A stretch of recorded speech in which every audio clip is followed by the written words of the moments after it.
De Chroniques chapitre 17. Josaphat, roi pays Juda. Josaphat petit Asa, monte roi dans place papale. Li renforcer position devant pays Israël là. Li mette soldats dans toute la ville qui gen rempart dans pays Juda. Li mette gouverneur dans tout pays Juda ak dans toute la ville ça papal ti prend dans pays Ephraim là.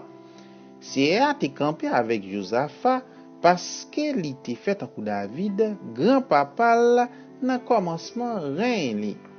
Li pat kouri derrière Baal yo.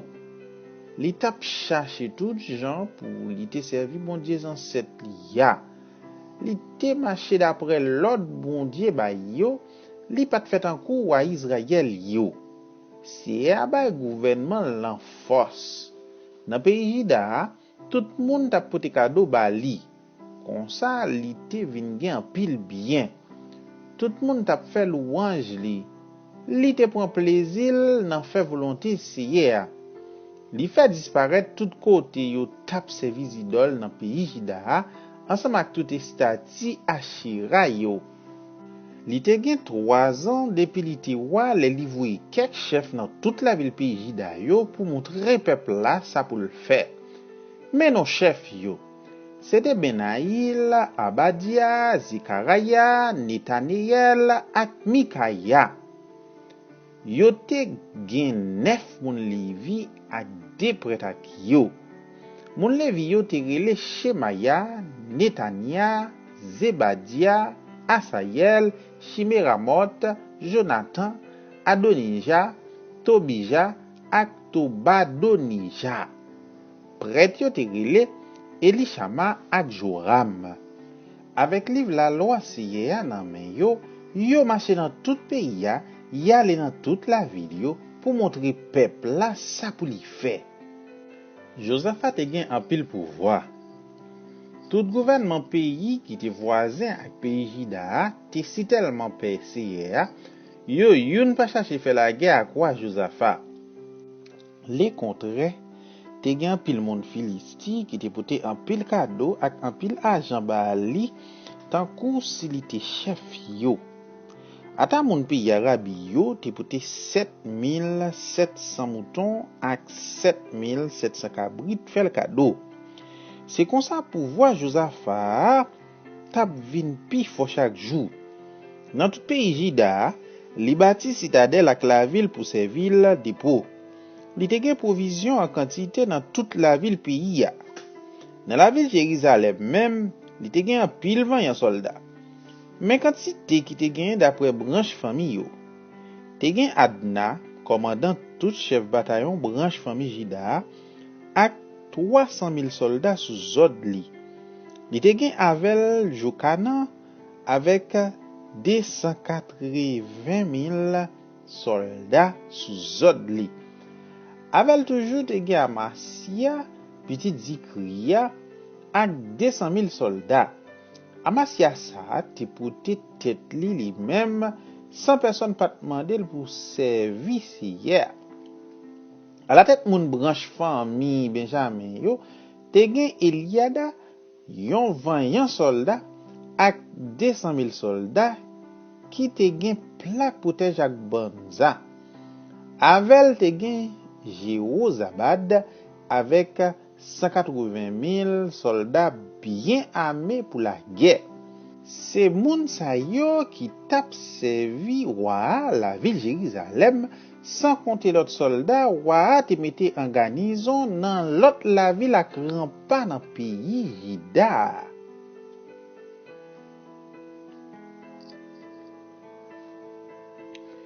De Chroniques chapitre 18.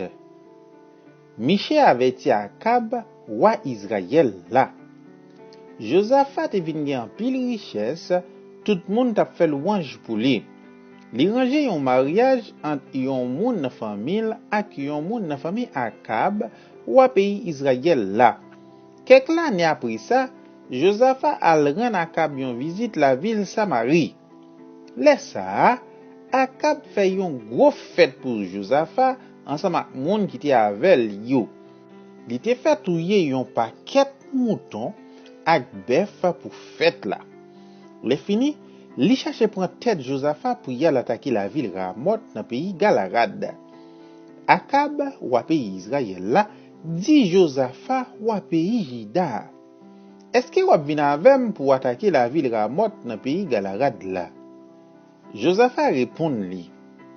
Moi-même ak tout soldat moi yo, nous avec ou ensemble avec peuple wa. C'est yon nou ye. Après ça, Josaphat dit à Akab, ou pays Israël là, tant pis, en moment d'essayer ça li dit dans ça. C'est comme ça Akab réunit 400 prophètes li yo, li mande yo.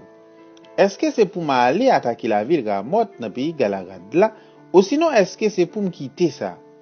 Prophète yo répond li, attaquez moi. C'est à plaguer nan main ou. Laisse ça, Josaphat dit comme ça, pas gen l'autre prophète nous t'a commandé si c'est volonté c'est pour nous faire ça. Akab répond, gen l'autre prophète encore qui t'a ka fait ça pour nous. C'est Miché, petit garçon Jim là. Même Raïl, parce que li pas jamais dit rien qui bon pour moi. Li toujours mal pour moi. Josaphat répond, pas dit ça mon cher. C'est comme ça Akab relé yon nèg confiance li yo, li dit, pressé à chercher Miché, petit garçon Jim là pour moi. Ou pays Israël là ak Josaphat, ou pays Juda, te chita yo chaque sous fauteuil pa yo ak bel rad wayo sou yo, sous gros glacis qui bo portail la ville Samaria sous de yo. Tout prophète yo te là devant yo a bay message pa yo. Yon là dans yo te relé Sédécias. C'est des petites Kenana. Li fait des cornes en fait, li dit. Mais ça c'est a dit. Avec kon sa yo ou pral attaquer moun Syrie yo, ou pral fini ak yo. Tout l'autre prophète yo t'a bay même message là tout. Yo t'a dit ou met à l'attaquer Ramoth dans pays Galarad. Wa bon, c'est à plaguer la ville là nan men ou. Messager qui t'est parti al relé Miché a dit Miché comme ça. Tout l'autre prophète yo t'est parlé en faveur wa. Ranger corps ou pour parler tant kou yo tout. Parler en faveur wa. Mais Miché répond li. Moi prend c'est à bon Dieu vivant, servim témoin. Ça c'est à va dit, c'est ça m'a dit. Les Miché rive devant wa dit comme ça. Miché, est-ce que c'est pour mal attaquer la ville Ramoth dans pays Galarad ou sinon est-ce que c'est pour me quitter ça? Miché répond, ou met à l'attaquer Ramoth dans pays Galarad. Wa bon, c'est à plaguer la ville là dans main ou. Mais Akab dit li, combien fois pour me dire ou le wap parler avec nan non c'est pour ou dim la vérité. Laisse ça, Miché répond li. Moi te wè tout soldat peuple Israël yo gaye tout partout sous mon yo tant kou yon ban mouton sans gado. C'est a te dit moun sa yo sans chef qui te retourner la kay yo ak kepozi. Akab ou pays Israël là dit Josaphat. Moi pas dit ou li pas jamais dit rien qui bon pour moi. Li toujours ouais malais pour moi. Miché prend la parole encore, li dit, bon, écoutez mais ça ici hier. Moi te wè c'est chita sous fauteuil li dans ciel là avec toutes anges li yo campé beaucoup tel sous bord droite ak sous bord gauche li. C'est t'a demandé qui moun qui vle al prendre tête Akab pour la faire yo touyer la ville Ramoth. Gen ange qui dit yon bagay, gen l'autre ange qui dit yon l'autre bagay. C'est là ça. Yon l'esprit vancé devant Seigneur, li dit, moi pral prend tête li. Seigneur mandel, qui Jean? L'esprit a répondre, moi pral mette parole menti dans bouche prophète Akab yo. Seigneur dit, ou prend tête li vrai comme ça. Ou met al faire Jean ou dit ya. Kounye ya, ou connaît Seigneur ti mette yon l'esprit mentor sous prophète yo pour yo ba ou menti. Parce qu'il prend décision pour le finir avec vous. Laisse ça, c'est des sias petit garçon qui nana marché sous Miché, li flanque lion soufflette. Et puis li dit, depuis qu'il est l'esprit bon Dieu a quitté poussé dans bouchou la parler. Miché répond li, wa kon ça, les wa couri passer saute dans yon chambre entrer dans yon lot pour al cacher jouk dans fond. C'est comme ça wa akab passer yon lot, li dit, arrêtez Miché. Menel bayamon gouverneur la ville là ak Joas petit roi. Di yo mwen bay l'ordre pour yo metel dans prison pour yo bali renk pain ak l'eau jouk matounen sorti dans la guerre sans danger ak malheur.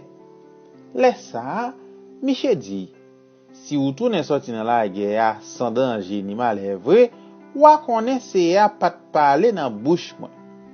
Le fini li dit, nous tout peuple yo koute ça m'a dit là, oui. L'an Akab. C'est comme ça Akab, ou pays Israël là, ensemble avec Josaphat, ou pays Juda, monté à l'attaquer la ville Ramoth dans pays Galarad. Akab dit Josaphat comme ça, moi pral mette yon l'autre rad sous moi avant mal goumen pour moun pa reconnaître moi. Ou même ou mette rad roi ou sous ou.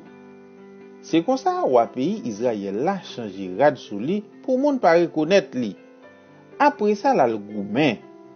Mais ou pays Syria ti bay 32 chefs qui t'a commandé chalage yo l'ordre pour yo pas attaquer personne passé ou pays Israël là. C'est comme ça les commandants chalage yo ouais Josaphat yo tout te comprendre c'est li qui te wa pays Israël là, yo vire sous li pour yo attaquer. Mais Josaphat relé en moué. Bon Dieu seul met là vinn potel secours, li fait yo vire quitter. Les messieurs ouais, c'est pas li même qui te wa pays Israël là, yo rete sous ça, yo te vle faire ya. Laisse ça. Yon soldat pays Syrie rete comme ça, li voye yon flèche. Flèche là, al prend Akab, roi Israël là, nan fente rad la guerre qui te sous liya. Roi dit soldat qui t'a mené chalia. Kase tête tourne. An nou kite bataille là, parce que moi blessé grave. Jou ça, bataille là te makone en pile. Roi Akab même te rete campé sous chalia, l'ap gade moun pays Syrio jusqu'à souhait. Le soleil couché, li mouri.